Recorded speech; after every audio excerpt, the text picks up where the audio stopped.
Okay, We're so back. this recipe is Smothered chicken. smothered chicken. It's a bit of a southern keto. And actually, our daughter, Ollie, is an amazing cook. And last week, for your birthday, she made this unbelievable southern meal. And it's amazing. Everything was keto. And what is this smothered with? Love, And? mushrooms, and Mhm. onions, and there's scallion. Oh, and bacon. Yes. Yes. And That's the main ingredient. There's some onions and chives and stuff that's raw on the top, but you could just cook it right in with the mushrooms. I think that would make a nice taste. Right? I think this recipe is a great way to enhance the bacon. So Just another way. let me just to try eat this. This bacon. looks incredible.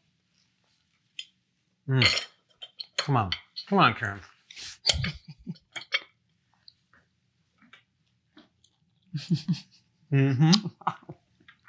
I like mushrooms. I'm not kidding. That's really amazing.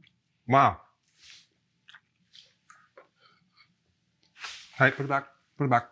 That is really, really good. And I'm not going to say anything else. You just have to see the recipe now. Yeah, make it. It's good. Make it.